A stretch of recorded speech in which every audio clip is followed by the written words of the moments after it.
Welcome to Soul, a weekly entertainment show on fashion, arts and culture, food, relationships and mental health.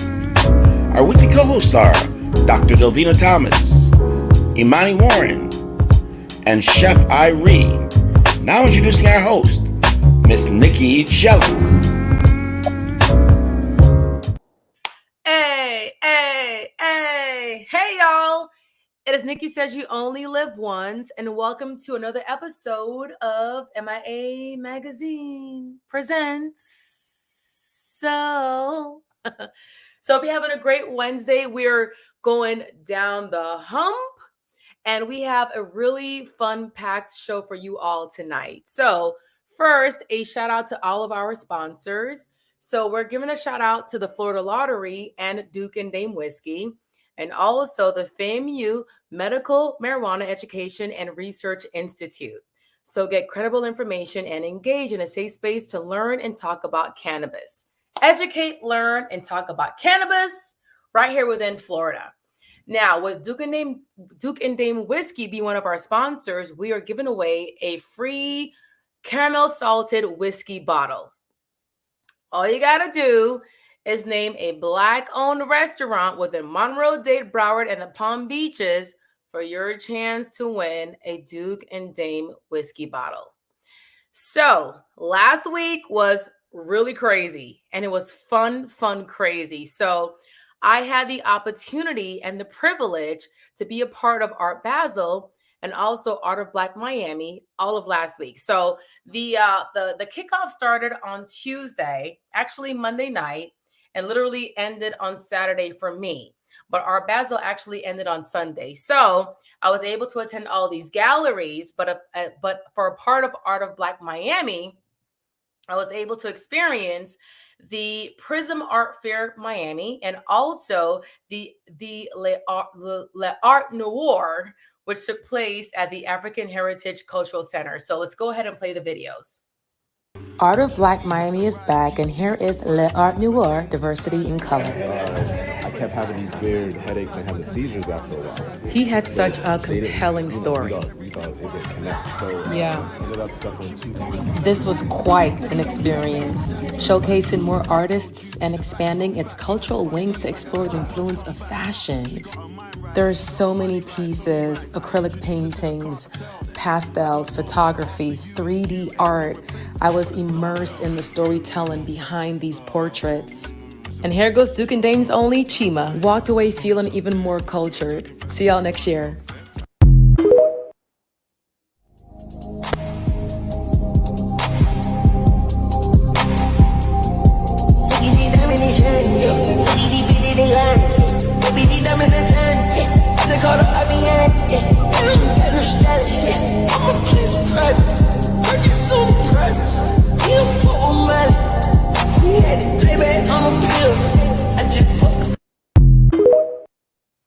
Y'all, I had such a good time, and I'm so big on the diaspora. I'm Jamaican, so anything that is Afrocentric, eclectic, and colorful, you have my eye.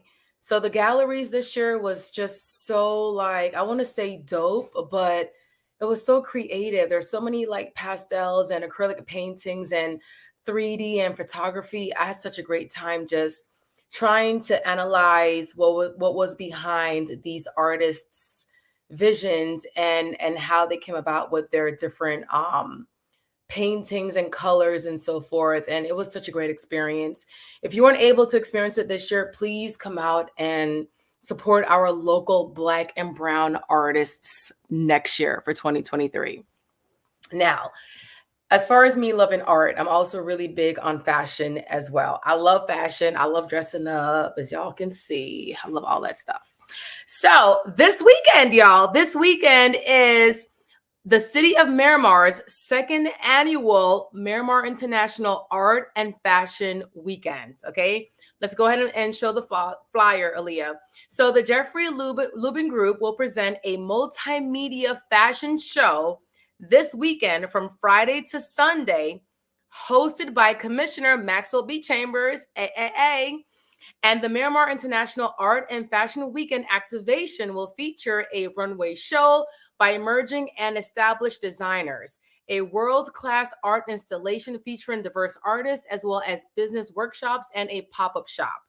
So Leah, let's go ahead and show the flyer when you get a chance. So the eclectic group of fashion and art industry leaders, world-class models, and enthusiastic clients will be representing today's lifestyle. Their mission is to inspire the next generation of aspiring artists to engage in the industries that captivate their interests.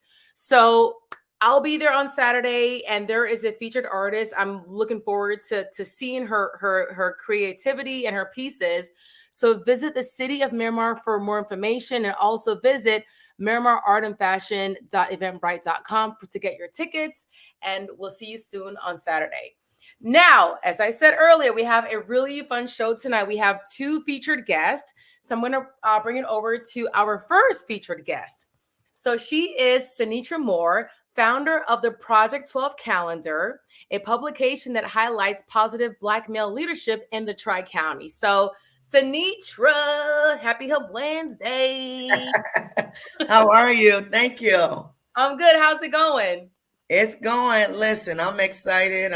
Listen, I'm not gonna get sidebar about the politics. I'll just say I'm from Georgia. I'll leave it right at that. That part. Yep. Yes. Yeah, you know what? I've seen like there's a lot of posts about it, about voting in Georgia. It's a really big thing. I know you're really excited. So tell us why you're excited. Well, I'm excited. Floridians know what's going on. Well, I'm excited because a majority there was quite a bit of new voters and younger voters that came out to support Senator Warnock to make sure, because Georgia is typically a red state.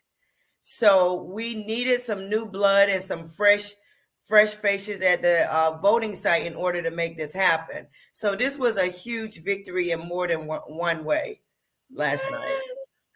Congratulations to Georgia. What? All right. Now let's get into the Project 12 calendar. So tell us a bit about your background. Well, I'm from Atlanta, Georgia. I've been in South Florida since 1992. Went to HBCU in where the Morehouse, the Spelman, at that time, Morris Brown. I went to Clark Atlanta University. So I had that whole experience. Actually, I took classes in all of those schools because at that time we could do so. I don't know what they're doing now, but it was such a phenomenal experience. My background is marketing and advertising. I got my degree at Clark there, and I'm also a military veteran. I was activated for the first Gulf War, Operation Desert Storm. I'm a veteran. I'm also a dependent. So I've lived in Germany. We traveled a bit, my family and I, with my father who was in the military as well. So that's a little bit about me in a nutshell. One of the things about being a veteran and traveling, you have to learn to adjust and adapt really quickly. You have to learn new friends, new cultures, new environments quickly. So that was a really good thing that I learned being a dependent. And I love that because, we need exposure. A lot of us were locked in a box, but once you get out there, like you're so exposed to different cultures and people and way of living, and it helps just kind of mold your upbringing and who you are as a person. So absolutely. We've had like a few veterans. So Dr. Delvena, she is also a veteran as well, but being able to explore the world, it's such there's so much value in that, Absolutely. It changes your lens. Don't sweat the small stuff. It's all small. Don't sweat the small stuff. Exactly. And I always say to everybody, look, you know what? If you want to learn, travel. Yes. Get your own opinion. There's always two sides. Don't be so headstrong on what you hear on TV or social media or see on social media. Go out there for yourselves and explore and formulate your own opinion and your mindset. So shout out to your parents for exposing you to the world. Thank you. So how did the publication Project 12 calendar come about? Well, actually, I was attending church in Broward, the Faith Center under Bishop Henry Fernandez. And, it came about out of, I don't want to say pain, but out of just a disheartening because of what I was seeing in the media about our Black men. The George Floyd, the Corey Jones, which happened here in Palm Beach, those things really took a toll on me to the point where I could only watch bits and pieces of the videos at a time. I could never watch the whole thing at one time. And so those situations and other situations where you see so many negative images of the Black male is why and how Project 12 came about. I was actually in the middle of Bible study, and it was just like, Faith Center has like an auditorium style congregation, and it was almost like I was watching the movie critics when the screens go up at the end of a movie, and it's like I saw, and then there were 12. And it's like God spoke to me and said, I want you to do a publication about Black men, 12. All walks of life. He said Jesus had 12 disciples. They were not just CEOs. They were fishermen. They were men from all walks of life. I want you to get a publication that bring these men, doctors, attorneys, entrepreneurs, good fathers, good husbands, coaches, athletes together, have them formulate relationships and put them in the spotlight in a positive way. When you're looking at the medias now, when you're hearing, when you're seeing so much negativity, but there's so much more positive things that are happening with our Black men that is not being highlighted. And so I came from a place of frustration with the project, my why. And that's why I started to do it, because it's like, I'm just so overwhelmed with seeing so much in the media devaluing the life of a Black man, just shooting them down in the middle of the street. What do you think that does to their psyche if it's doing this to us who's watching it? And, that's really why I started the project. And I see here 2020 is when it first was activated. It was 2020. Well, Broward started in 2020, but I started this back in 2014. So we're coming up on 10 years for Palm Beach County next year. Yeah. So I started it in 2014. Our first edition was 2015. And I started Broward because I live in Palm Beach. So I started in my backyard first, and then I moved down to Broward with 2020, which you can see our very own Dexter Bridgman was one of the featured gentlemen in 2020.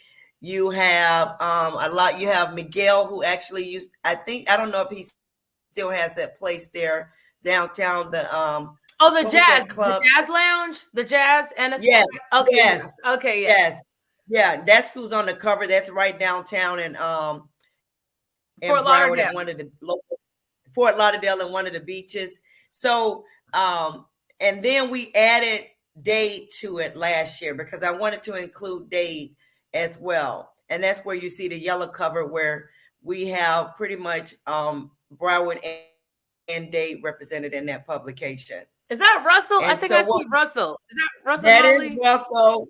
Yes, you couldn't tell Russell anything. We got Russell, you got Rick Beasley, you got Bill Diggs, so many great guys that we were able to acknowledge in the publication. And one of the things about it, Nicky, is these guys, they're excited.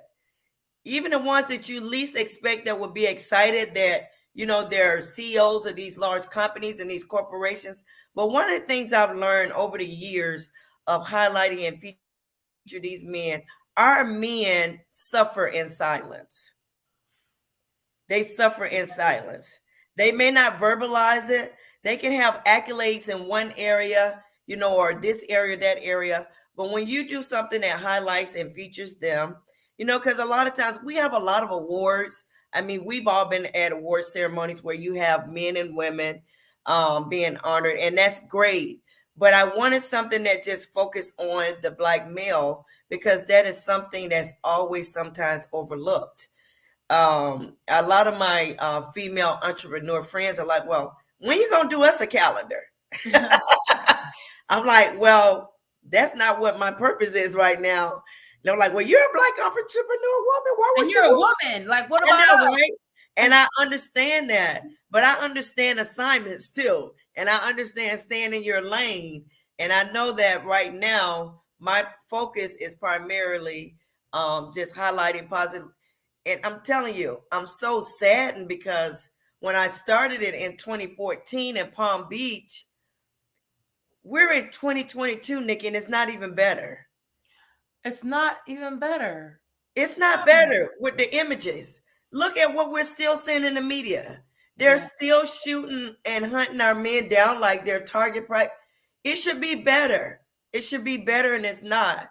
So it's like my mission is not filled. I have to continue to put this product out here to highlight these men, because it's not, America is still not any better. It's sad, but really, I don't even feel like there's been any progress. I hate to say this, but this is how I feel with the imagery of our men in the media overall. And so I have to do my part in what I feel like is my calling to debunk that and do my part to put positive images out there. Another thing is, you may never meet a LeBron James or a Tyler Perry, but these guys can meet these local leaders. Yeah, you know, exactly. Hey, and that's where it starts. Oh wait, we have a comment. We have a comment. It goes, we appreciate you. Okay, awesome. And Hillary Wilburn says, good evening. I don't know if you know Hillary. Yes, Hillary is part of the council in Palm Beach. Thank you. I have a council in Palm Beach and I have a council in Broward. Thank you, Hillary. Okay. Yeah, for tuning in. She's part of the council from the Palm Beach County Council. So thank you so much for tuning in. So, you know, they can take these guys are tangible for them. So you have the next generation of men. They can reach out. They can talk to these guys. They can say, what did you do to stay on the right track? Or what did you do to get where you're going? And so these are real life heroes and celebrities. I call them celebrities because they're doing something positive, whether it's being a good father. You can be highlighted in here for being a good father, a good husband, you know, a good teacher, a good coach. A lot of times our children are being raised by the coaches. And there's nothing wrong with that, because their father may have to travel, or he may be over a large corporation. And so a lot of times the kids are in sports, and we need good coaches who are leading our children in the right way. So we have a diverse group of men who formulate relationships that they otherwise normally would not have been in those circles of influence. You know, doctors tend to stay in with doctors, or attorneys tend to stay with attorneys. But here you have a diverse group of community leaders, doctors, attorneys, athletes, you know, and relationships are formulated. And so that's really what is also really warms my heart when I see them developing relationships. Yes, and they're local as well, you know, and that speaks volumes. It's within the Tri-County. Yes. You know? So they're local heroes. Yes. So as far as you wanted to enhance and to bring more awareness, what is the plan be on the calendar? So we will be, so they get selected. We have the selection committee, and shout out to the Broward Day committee. We have Paulette Ashley. We have Michelle Halston Bridgman. Yes. We have Kimberly Bankhead, and we have Pamela Avalos, and myself, who is the council. And let me tell you something. We got a phenomenal group for 2023. I'm so excited. I wanted to announce all of them tonight, but I had to wait to get total confirmation, and we will make sure we get that out on our website. And I'll make sure I get with Dexter to make sure we put it maybe in the next publication, because we want you guys to come out and support these guys. So what we do, we acknowledge them. We do a photo shoot individual photo shoot. They have their own little spread where it's all about them, right? There's Russell. There goes Russell. All right. Mr. April, they do a bio and they have a 2-page spread. We have a reception where we unveil the calendar and the cover, and also the publication. It's in print and it's also digitally, so we can send the link out. You can send it to families and friends. But this is a keepsake, Nikki. Remember the old Jet magazine? You may not remember the old Jet magazine. I remember it. I do. Yeah, it's a small magazine. Listen, you still got people got that magazine. This is a keepsake. You know, the grandmoms, the wife, nobody's going to throw this in the trash because my daddy's on the cover or my husband's on the cover or my son. And so they would keep this forever and ever. We make sure it's a quality product. You know, this would never go in the trash, regardless if it's 2022 now, it might be 2029. They're going to still keep it because their husband was featured on the cover.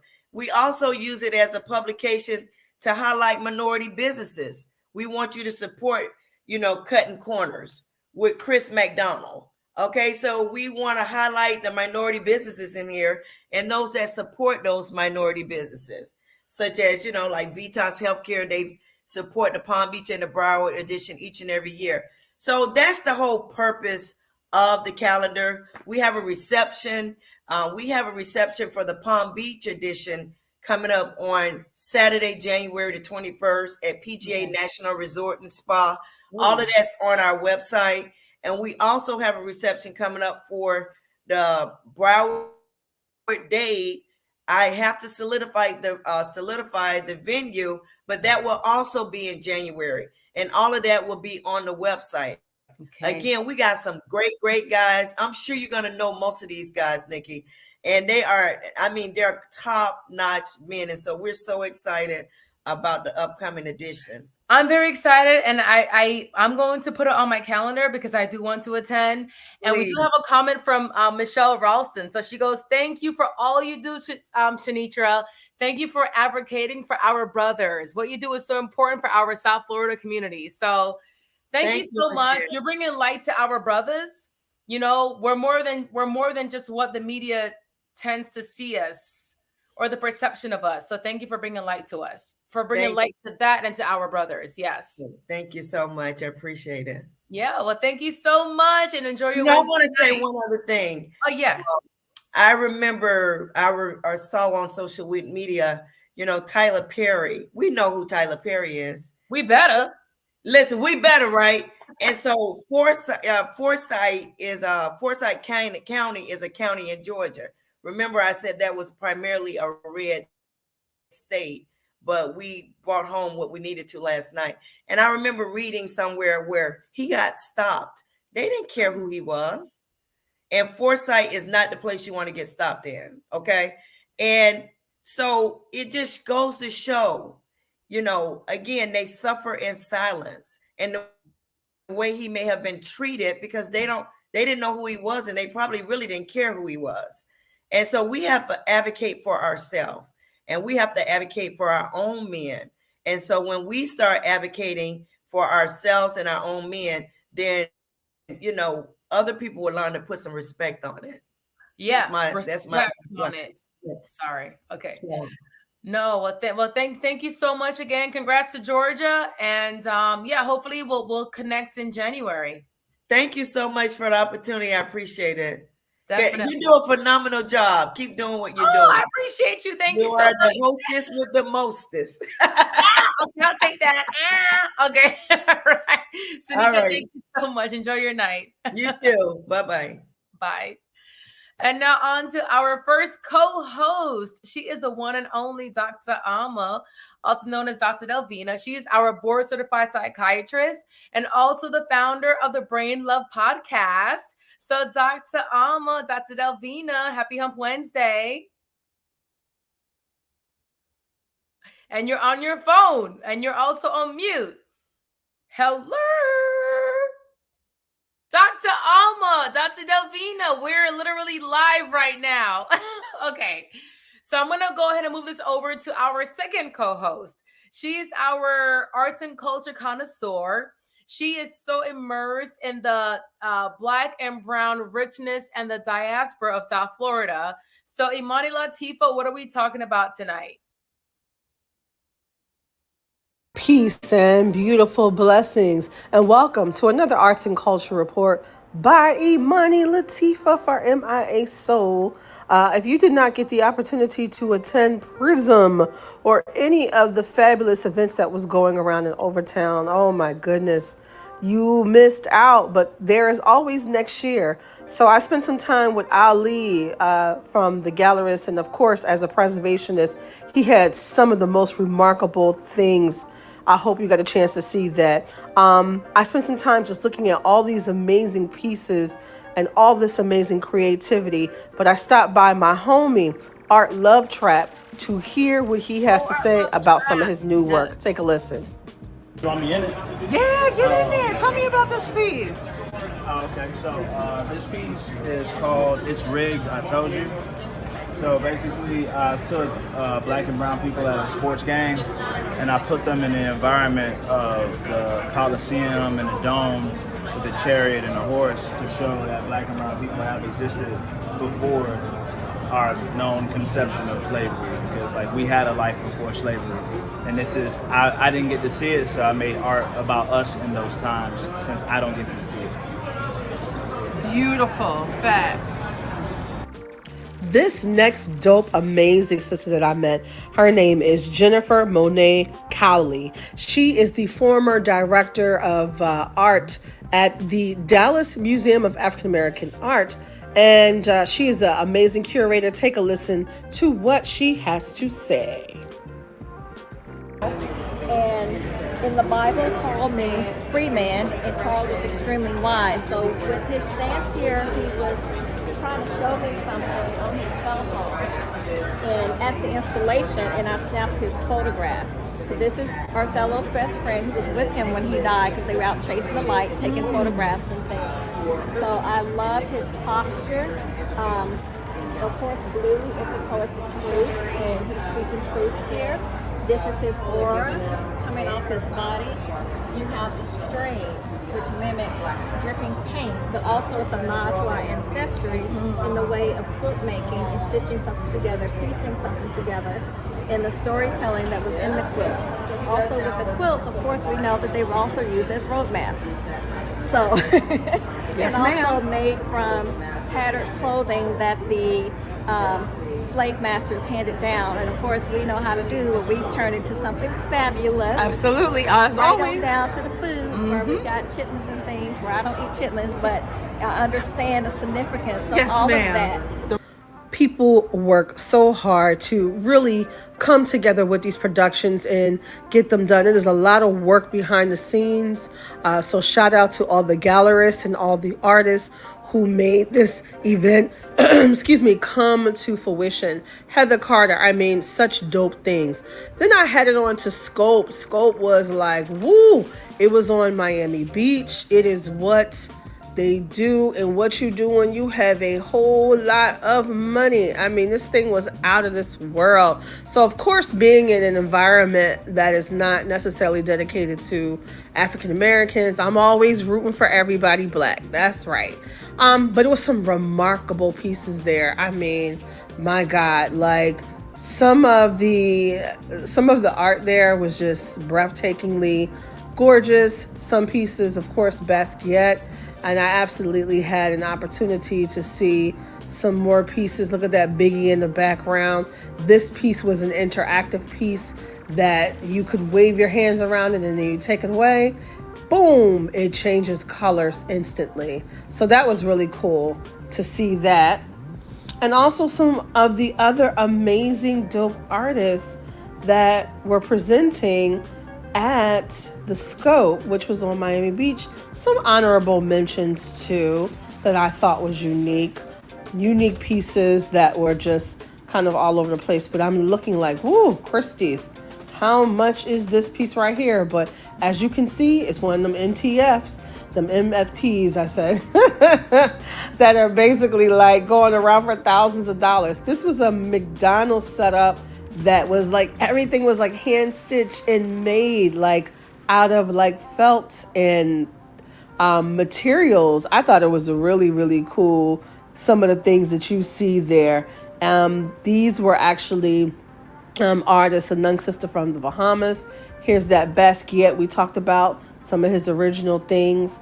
And just, it was an all around cool event. I mean, you can be overwhelmed walking in there, seeing so many different things. Check out these faces on these blocks that kind of greeted you when you were walking into Scope on Miami Beach. So like I said, art is definitely therapy anywhere you are. I was out of town that past weekend, so I had to hit events early, but I am so humble and appreciative to actually go and enjoy some of the things that we had to deal with. Shout out to the Art of Black Miami for doing their thing. And guys, I will see you on the rebound. Peace and blessings. Why, Imani, I was also at the Prism Art Fair as well. And big shout out to Art Love Trap. I was also at his exhibit. You know, it always gets like bigger and better every single year. It just grows every single year. And a lot of the pieces, a lot of the Art of Black Miami pieces, they're also local and also international as well. So happy you had a great time, and we'll definitely we're looking forward to Art of Black Miami for 2023. And now I believe that Dr. Delvena is ready for our segment. So she's our board certified psychiatrist and also the founder of the Brain Love podcast. So Dr. Delvena, Hi. Hello, how are you, Nikki? Are you ready to take the couch? Anytime for you, darling. Yeah, sweetie. Hello. How are you? I'm feeling really good. I can't complain. Nikki says YOLO. How are Yes. you? How's your I'm well, Wednesday thank you. Say what? How's your Wednesday going? How are you? It's busy. You know, I was out of the country. I missed you guys last week. I'm getting back, so just trying to been away since Thanksgiving, a few days before. So just trying to get reacclimated, but everything's good so far. Everything's everything. Let's Good. see things on my camera. So tonight I'm talking about effective networking. This is a skill that a lot of people do not have, but this is a skill that one can acquire and you can develop. It's very challenging for some people to network and to network effectively. Oftentimes, things like nervousness, anxiety can interfere with networking and meeting new people. That's the thing that holds some folks back. And as an aside, I'll say this, that sometimes people will do things to help them be a little more at ease, to relax, and so that their conversation can flow. They'll do things like have a glass of wine, then they're having a second glass of wine, maybe they're having a cocktail. And I have had patients who developed alcohol abuse or dependence because they relied on alcohol so much in these social type settings to help them so that they're more comfortable networking. So that's the thing you have to be aware of. Now, why is networking important? Well, it's important because it's the key to building professional relationships. In today's crowded job market, and it's a little different than what it used to be, right? So people now are empowering themselves, they're creating their own businesses, they're creating their own spaces, they're working from home, they're doing more technical digital type stuff. So it may not be the same as it once was. However, when you have a product and you've created a product, you want to be able to sell that product to other people. And the way you do that expeditiously is you have to network. You have to go to events. You have to go to certain professional type clubs and meetings so that you can do that. Sometimes people will allow things to develop very organically, meaning word of mouth. You know, they get one client, they wait for that client to tell someone else, that someone else tells maybe two other people.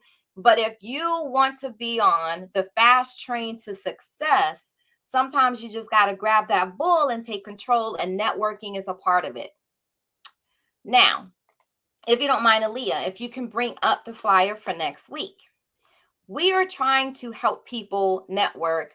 Ignore the flyer on the right for now. We're just going to focus on the one on our left. The professionals meetup. This is networking with a mental health twist. Networking with a mental health twist. You guys know that I'm a board certified psychiatrist, and the young lady in the picture with me is Shakira. She's a licensed clinical social worker. So we are having this event next week on Thursday, the 15th at 6:30 at Smash House. Shout out to the owner at Smash House. She's a Black woman. It's a Black owned business. We are doing this event, which is indoor outdoors, and we're going to have these events on a recurring basis. It'll be every other month at least. And we're doing this because I have too many people who say to me, oh, I went to that networking event, but I didn't meet anyone. I didn't get any cards. I don't know anyone. I didn't develop any relationships. You know, I just went and kind of chatted and had a drink or had some food and I left. So people go to networking events all the time and they leave unfulfilled. And they're leaving unfulfilled because of certain things like cliques.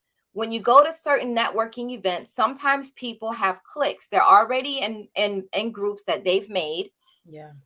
And so they're in these groups, and when they show up to these events, they just huddle together.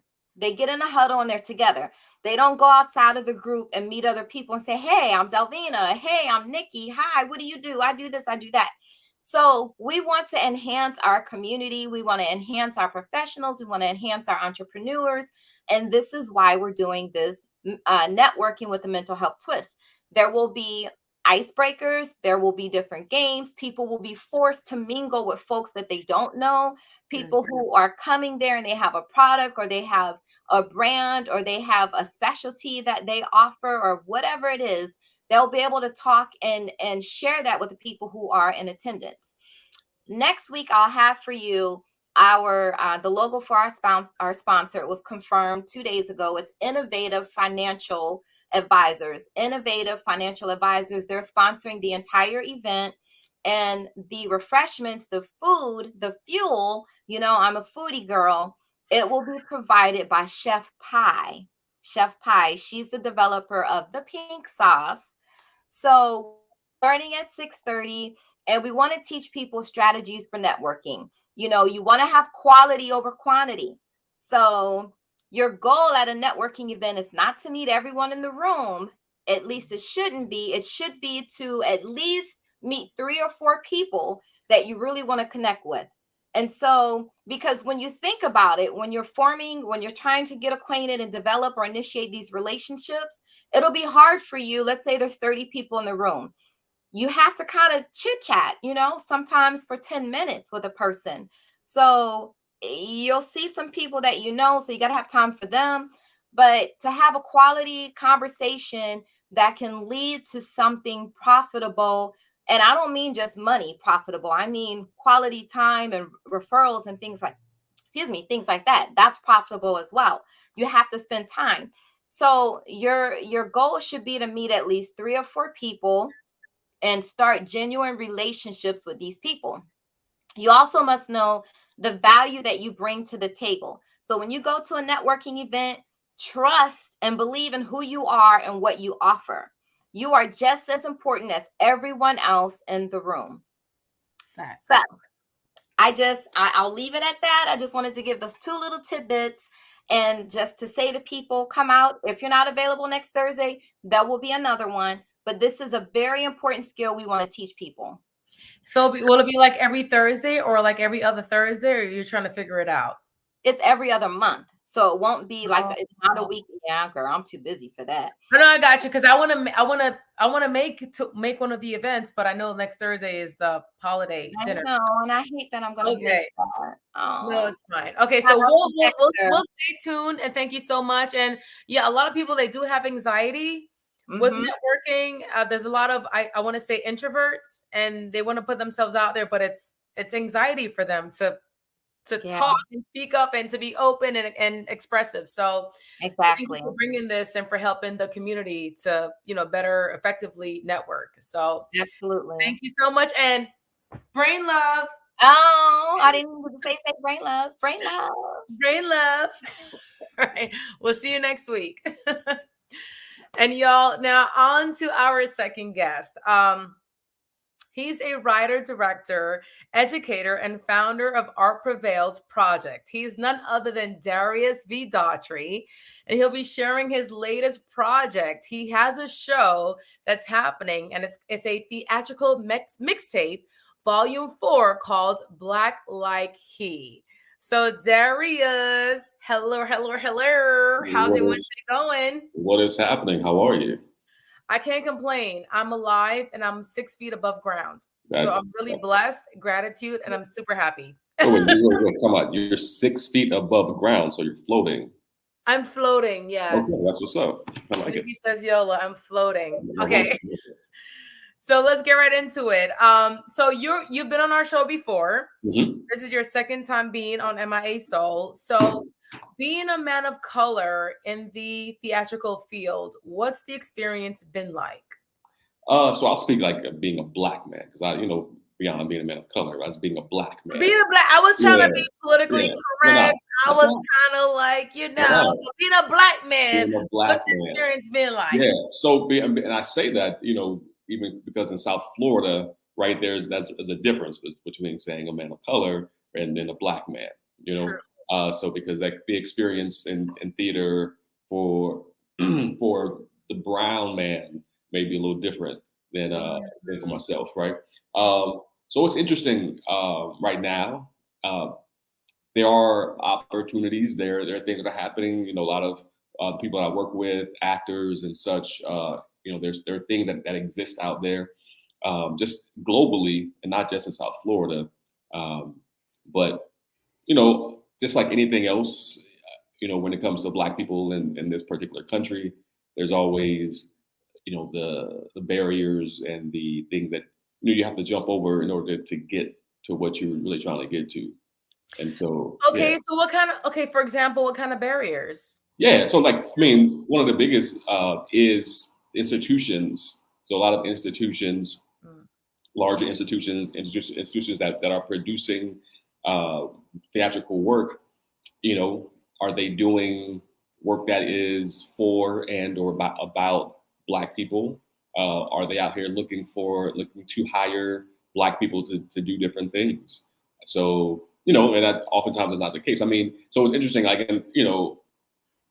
a couple years ago when the so-called racial reckoning, right? And all the protests and George Floyd and everything. So everybody put a black box on their Instagram and everything.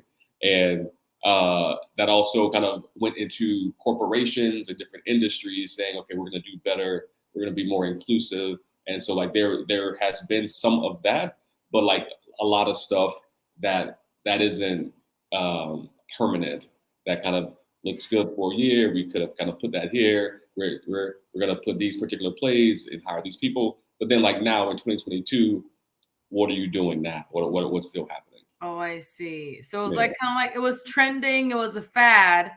Yeah. It was at a peak moment, but now it's kind of plateaued, and it's kind of for some. And I'm sure some organizations are doing great stuff. Even me doing some work with the Broward Center. They have certain initiatives that they've continued to push, but there needs to be more.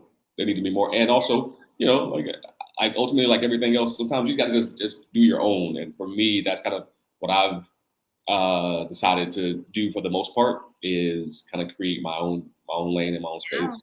Yeah. And we're gonna talk about that later on in the show. So based on what you said, is there progress being made for Black men as far as being provided the opportunity to cast for various roles? Yeah, so I think so. I think there is. Even you think about plays like Hamilton, right? There's huge success, and they have this multicultural casting, right? So it was about the founding fathers who were pretty much all white guys, right? But the cast itself was super diverse. Had Black men playing George Washington, right? So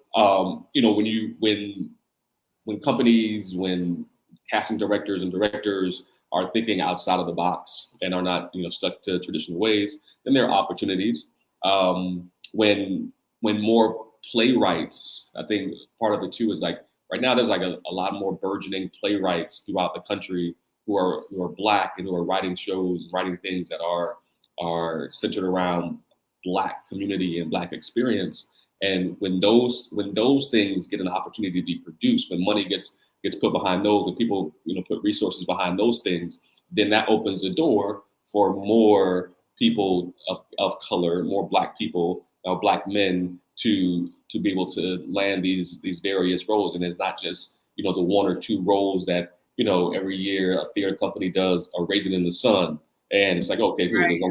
that's it, like, and or Fences, it's like we just stick to these one or two tropes that exist, but there's a myriad of things out there, so many amazing artists and playwrights and storytellers out there. So when those people get support, when I say those people, I mean like myself, when we get the support, right, then you're able to see more people, whether it is also on the stage, but also, we have Black designers, stage and set designers, stage managers, sound and audio design, like all these people, that exist. So we all need to work.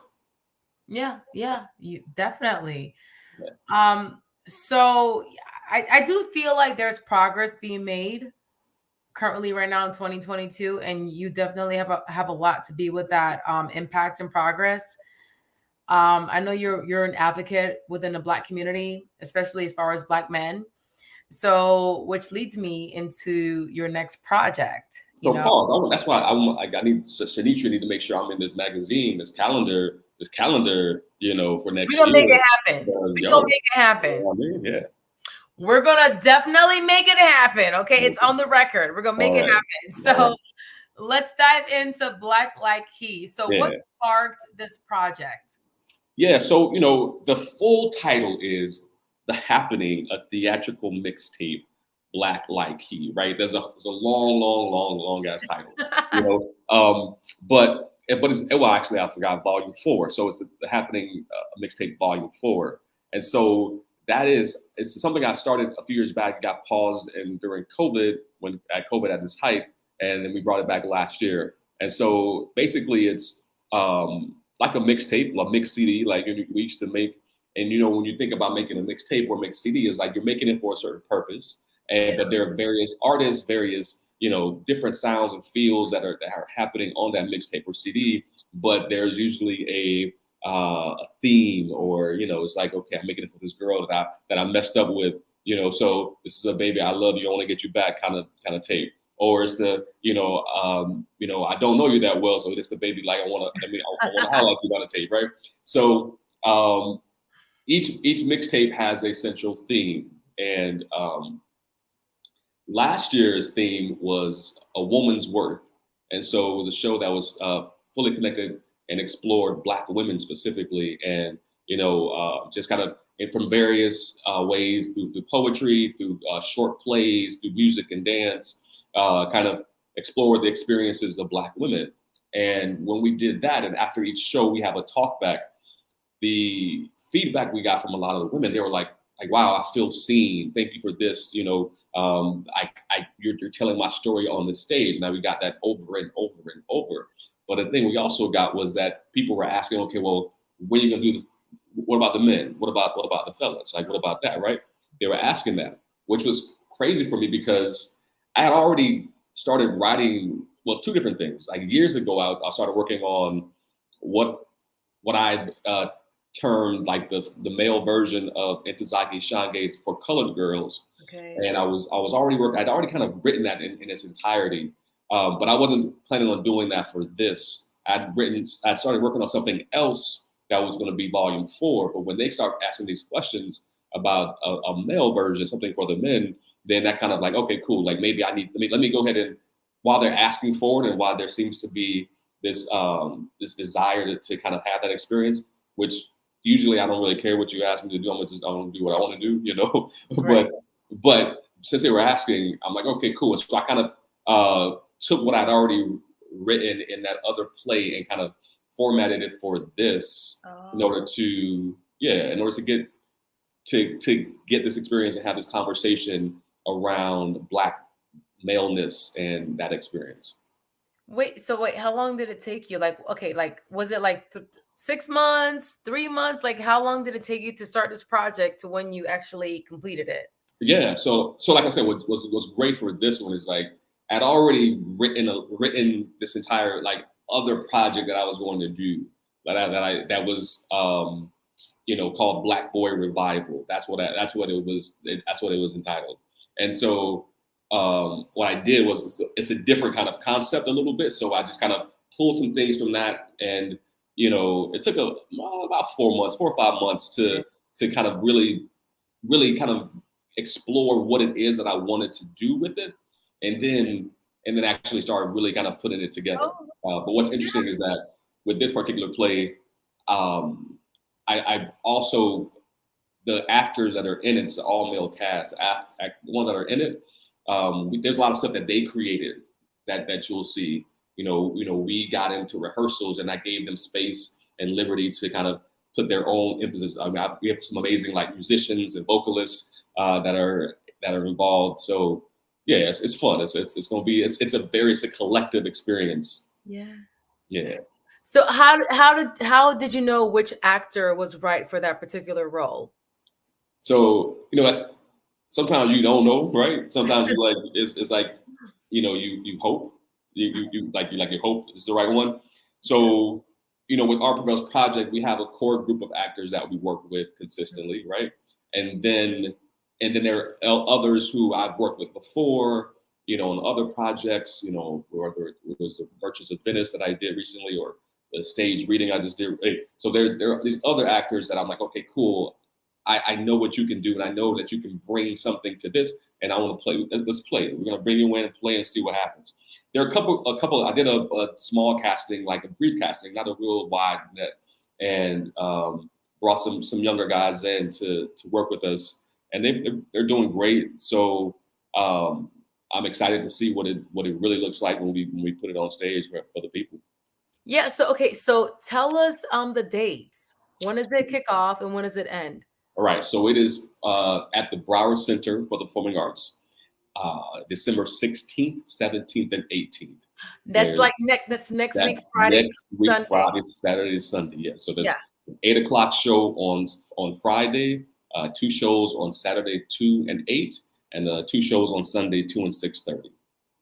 Awesome. At the Broward Center. Okay. So just visit Broward. Just Google Broward Center and Google Black Like He. Like, how can we further get more info? There's information. So listen, if you go to Broward Center and put The Happening, you'll get it. If you go to Art Prevails Project, .org, it'll be the first thing that pops up. If you go to my website, Daughtry.com, it'll pop up. If you go to Instagram, it's there. It's pop up. It's pop up. It's popping everywhere. So it's abundantly available for you to get. It's something that I want to say, like, it's whoever, I guess the producers of the show is like, it's perfect because everything that's been talked about before, right, with Shenteria and like the idea of honoring and elevating like Black men and having that conversation, and then even with Dr. Delvena, and like this is something that I think, and it's not just because I'm saying it, but like I create things in ways that are for like that I don't see, right? Like this is not like I don't have this, and so like wow, I would want to go and watch this, right? I would want to go and have this experience. I would like I didn't grow up with a lot of images thinking on stage where I felt my story was being told, and so I encourage people, women, bring your sons, bring your brothers, bring your booze, or whatever, bring everybody, to come out. It could be a girls' night out. That's cool. But also like, you should bring some males so they too can kind of see themselves on the stage. We have a video as well that we want to play. So Aaliyah, let's go ahead and play that video. Hi, I'm Darius V, Daughtry, writer, director, and founder of Art Prevails Project. I'm very excited to present to our Broward Center audience my latest work, The Happening, a Theatrical Mixtape Volume 4, Black Like He. Yeah, I know, long title. Black Like He is a theatrical journey filled with joy, struggle, love, and truth in a series of stories woven together with poetry and music and dance. and it'll feature some of South Florida's finest talents. Now, don't forget to stick around after the show to check out the Q&A with the cast and myself. Here's your chance to discuss issues that Black Like He will certainly bring up. Now, it's a very interactive and open conversation for everyone in the room, and it happens after each and every show. The Happening, a Theatrical Mixtape Volume 4, Black Like He is a part of the Broward Center's Arts for Action Black Voices Initiative presented by Baptist Health and JM Family Enterprises, Inc.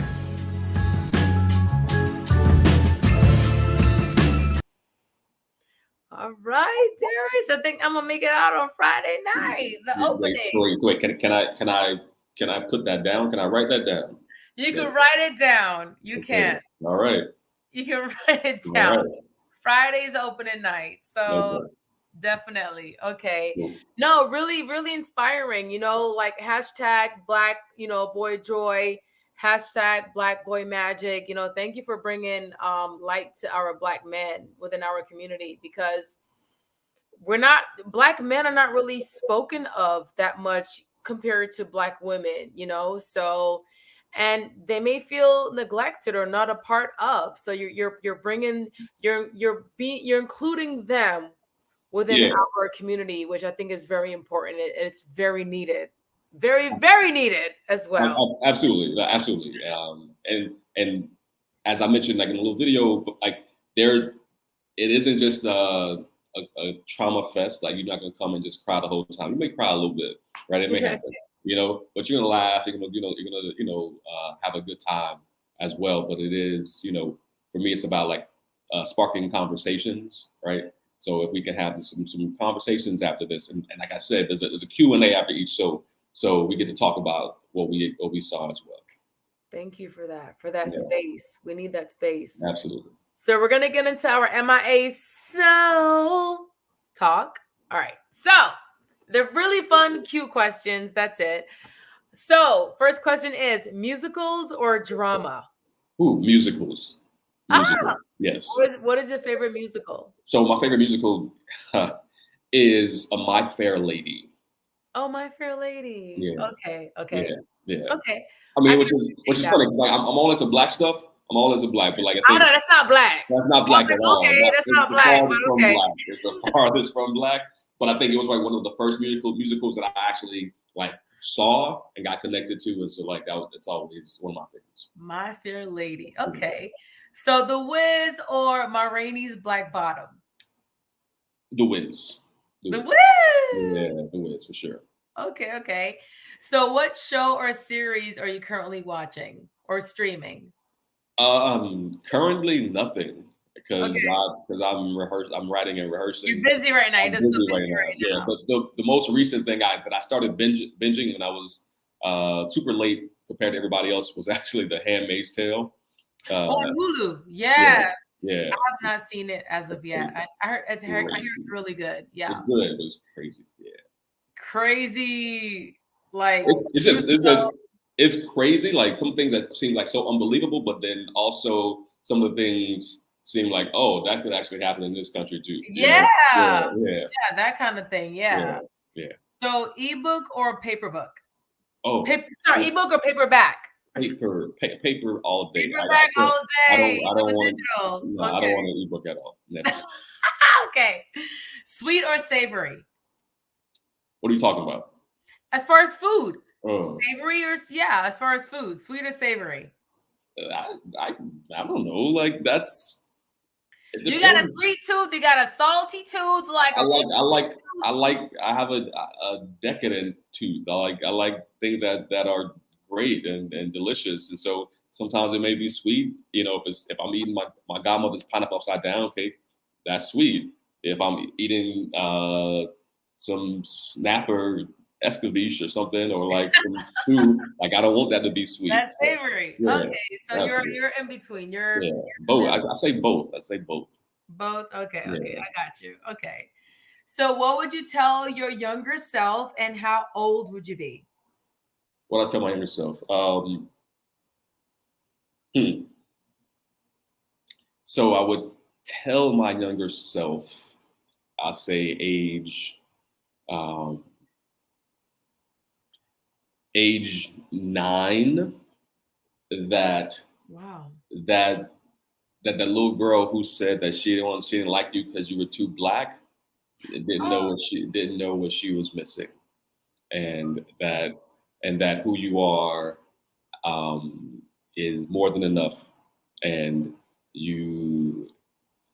that your blackness is a blessing. Beautiful. Yeah. Yes. Yeah. Your blackness is beautiful, definitely. There's so much stigma within our own community as far as colorism. Mm-hmm. Was that girl black or was she another race? I'm not. She was black. Okay, yeah. So and she was damn near my complexion. So you know. Oh, girl, bye. Yeah, girl, absolutely. bye. Absolutely. But we're so conditioned into what beauty is. Society has taught us or conditioned us into what is considered beautiful. Right. Hair texture, skin color, facial features, body shape. All of that. It's ridiculous, you know? We have to get to know the person for who they truly are beneath that layer. Regardless of what color you are, your features, your hair texture, all of that stuff, you know? Yeah. But I'm so happy that you being 9 years old and you remembering that experience has definitely left an impression. 100%. 9 years old is very young. Yeah. I cannot remember stuff when I was 9. So for you to remember that. Wait, time out. The way you said that, I don't know if you made me no. old. I'm trying to think back. I remember stuff when I was probably when I was 5, I remember stuff. There has to be throughout your life that particular event or experience have to have left an impression for you to remember. Yeah, so these traumatic events. Yeah. That impression left an imprint in your mind that you'll never forget. I don't care if you were 4, 5, 6, 7, 8, 9, 60 years old. That one event left an impression. But for you in your personal life, being 9 years old, that left an impression. Oh, absolutely. I mean, there are things I don't remember from last month, right? Yes. or last year, right? But those things like that, those things that had an impact, and had an imprint, and that I had to work through in various ways, 100%. It did, yes. Yeah. And you're the voice. You're speaking up for Black men. Black men. Yes. Dark skin. Not men of color. Cocoa, caramel, yellow bone, whatever. We come in different shades. So I'm looking forward to seeing Black Like He. I'm gonna go make sure I get my ticket. I'm gonna be looking for you. So listen, just know that I'm gonna be looking. All right, Darius. Well, thank you so much, and thank you for what you're doing for the community, and thank you for being an advocate for our Black men. So thank you again. Enjoy your Wednesday night, and see you soon. All right then. All right, thank you. And everyone, don't forget, we are doing our Duke and Dame whiskey bottle giveaway. So for your chance to win a salted caramel bottle, just comment a Black-owned restaurant within the Tri-County. So thank you so much, and we'll see you next week.